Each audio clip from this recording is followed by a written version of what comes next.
Now at 6, the winter weather is moving out, but with dropping temperatures, road conditions could worsen. We'll have the latest from Kansas and Missouri. Plus, the federal government is taking Missouri to court over a gun law. The 4 states' most watched news starts now.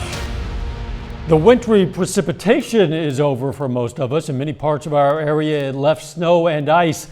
And as temperatures drop, already bad road conditions aren't getting any better. This is KOAM News at 6. Doug Heddy joins us with a first look at the weather.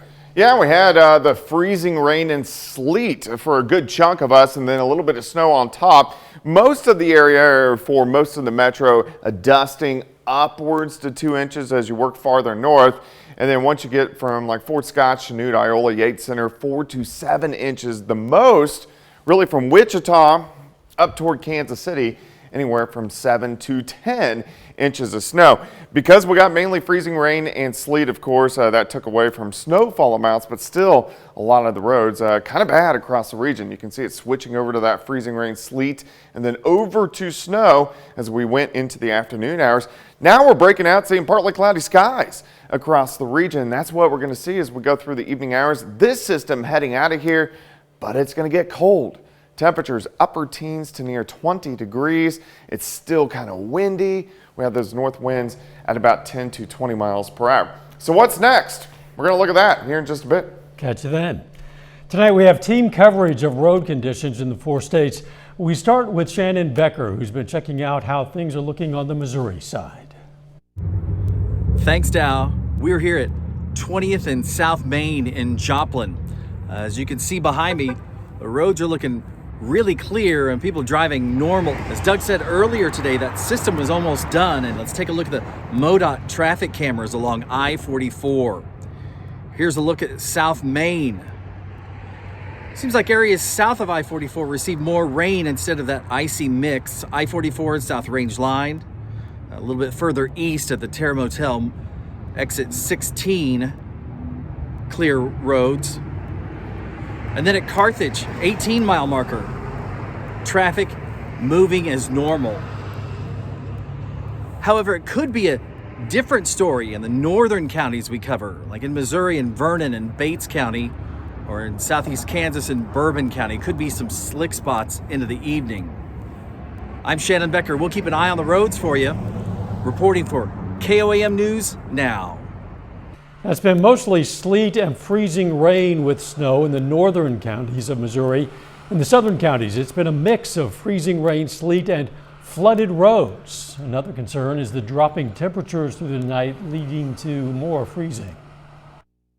As we convert ice, it converts to water, and we're going to try to dry these roads up, but we're still experiencing some precip, and up until as the temperatures drop, that refreeze is a real possibility.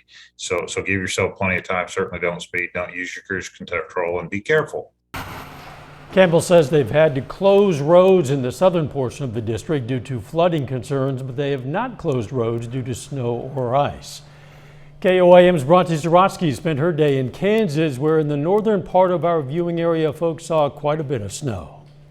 Dow, here in Allen County, snow has been falling since early this morning, according to their emergency manager. The roads here were pretty bad, as they're experiencing heavier snowfall than other counties we traveled through. Although their emergency management has gotten a few calls that people have slid off the road, no injuries have been reported.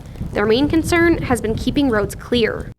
All the snow we've gotten and the blowing wind, it's made it drift. So when the snowplows go by, the snow's filling back in behind them from the drift. So they're having to continually go behind and replow the same streets that they've already plowed. Their emergency manager advises anyone who does need to be on the road to stay bundled up and keep an emergency kit in the car. Reporting in Iola, Bronte Saratsky, KOAM News. Priscilla Peterson with KDOT says the heavy rain ahead of the wintry weather made it impossible to pre-treat the roads. Although crews are working to clear the roads, Peterson says the variety of winter precipitation makes driving more hazardous. It was rain going into freezing rain, going into sleet, going into snow. So it's just something that you have to monitor. And if you're out driving, you have to be really, really careful and slow down. Peterson says in areas that didn't see much snow, drivers need to be especially cautious because it might be hard to see the ice. Still ahead, details of a fatal fire in Neosho, Missouri, and a community mourns a 6-year-old boy who police say was murdered by his mother. One person is dead after a fire in Neosho, Missouri. The Newton County Sheriff says the fire happened around 6 last night on Heron Road in Neosho. When crews put out the fire, they found the body of a woman in her 60s. Authorities have notified the family, but the sheriff has not released the victim's name to the public. Jurors have convicted a Neosho, Missouri man of tampering with a victim in a domestic assault case. Now, last June, John Martin Hamilton was in the Newton County Jail charged with felony domestic assault. Prosecutors say he called the victim from jail and offered her $500 to drop charges. The juries found him guilty of tampering after a one-day trial and just 35 minutes of deliberation. A Kansas City woman is in jail tonight accused of killing her own son. Reporter Nathan Vickers spoke with neighbors who are collectively mourning the child's death. There's sadness in the colorful balloons and flickering candles left outside a Kansas City home. It's shocking. It really is. Roderick Smith feels that heartbreak too. Very emotional. He's lived nearby for 11 years. Because of the fact that it's happened this close to home. He says he's seen the family's cars parked nearby, people coming and going. I've seen, kids go in the house. Around midnight, police responded to a call from a woman who said the devil was attacking her. When they arrived, they found blood on the door and sidewalk. They say they had to force their way inside the home and found the decapitated body of a 6-year-old boy. They arrested his mother, Tasha Hafs. I don't know what happened in this situation, but this is an opportunity to remind people that yes, if people need help, even if they're not asking for it, it can't hurt to, please reach out. Jackson County Prosecutor Jean Peters Baker responded to the death as well. In a statement, she said, "The community now knows some of the terrible details of the death of this 6-year-old child. It takes our breath away. My office, as it always has, pledges to do everything in its power to bring justice in this young boy's murder. We will not shrink from our responsibility." I have, grandchildren under the age of 18. Smith and others on the street are grieving too, mourning the young life lost. It concerns me. It really does. The mother, Tasha Hafs, is charged with first-degree murder and armed criminal action in this case. The U.S. Department of Justice is suing Missouri over a new law banning local police from enforcing federal gun laws. Now, the U.S. Attorney General Merrick Garland says the state law impedes criminal law enforcement in Missouri, and the federal government contends states can't declare federal laws invalid. But Missouri's Attorney General sees it differently. Republican Eric Schmidt says the Justice Department pulled out of a crime-fighting partnership because of the law, and Schmidt says the law is on Missouri's side. Missouri lawmakers are pushing back for the state to officially recognize Black History Month. The state has designated days honoring several prominent black figures such as Rosa Parks and John Jordan Buck O'Neill, the first African-American who coached in Major League Baseball. He played mostly with the Kansas City Monarchs. But state law doesn't designate February as Black History Month. Well, a bill making its way through the Missouri legislature would change that. Under the legislation, Missouri would join Alaska, California, Maryland, New Jersey, Ohio, and South Carolina as the only states in the country to officially recognize Black History Month in state law. Later, hundreds of dead crows are found in downtown St. Louis. Why it has conservationists worried. Plus, a very cold night for us tonight. What about the weekend? We're going to look at that coming up. Well, it turned out to be a nasty day for us today. Showers, thunderstorms for us last night, and then we switched over to freezing rain, sleet, and a little bit of snow for us today.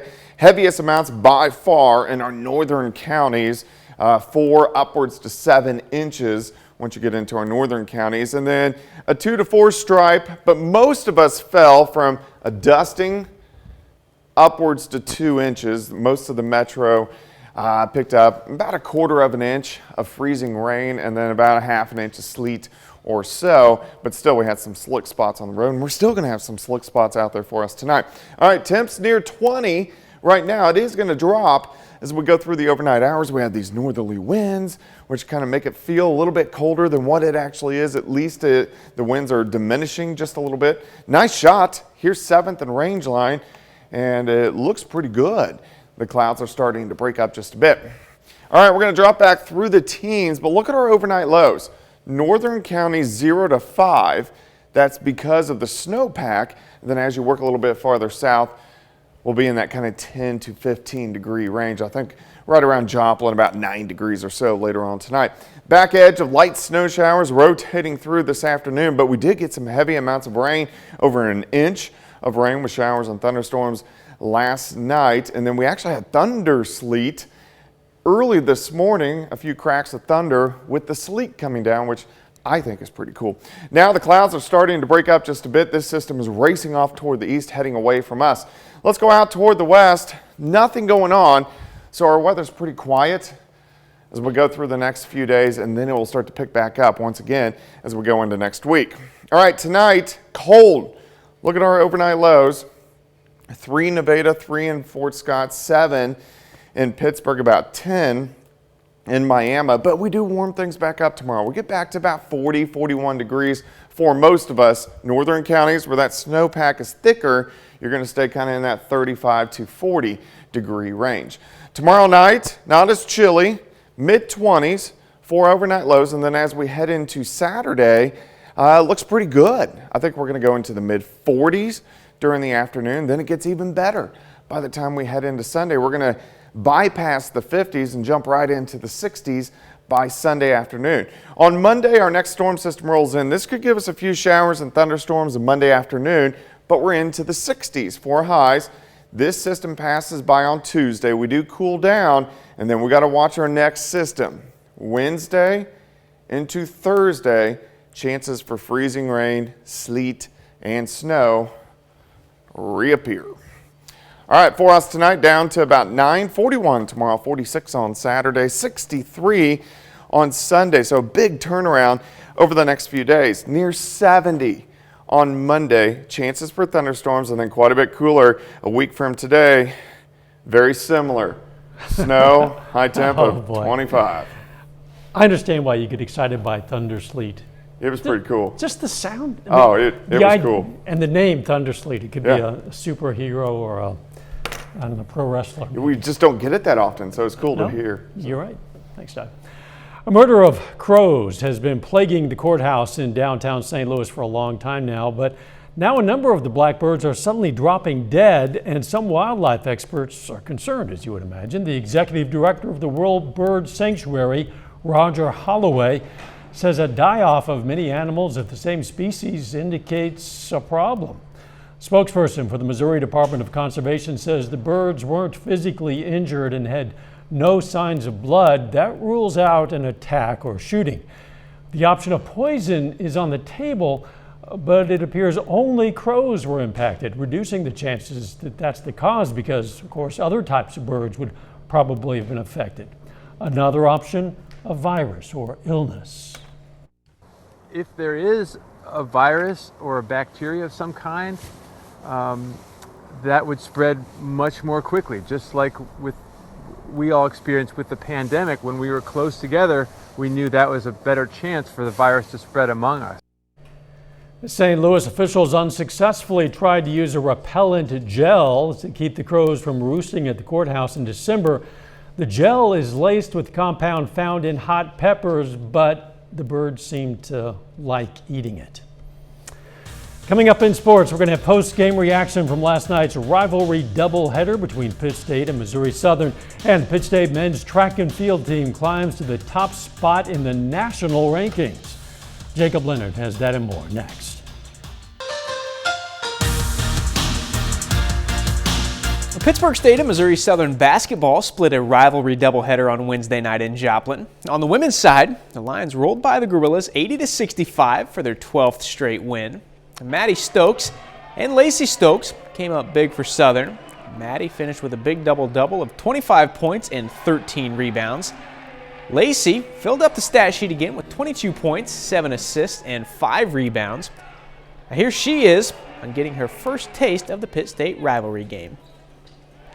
It was everything I thought it was going to be and more, honestly. It was super exciting, having that atmosphere of having a rivalry. Like I said, it's just what you look forward to in college, the rivalry games and that atmosphere in your gym. I think that's the most we've had at a game all year, and it was just crazy. It really, fulfills that college experience that you look for. I think it was huge. Having all our student athletes there was a big plus at the start of the ball game. They were excited about it, and then our regular crowd was here as well, so it made for a great atmosphere. In the men's game last night, it was a slow start for Pitt State, but they got it done.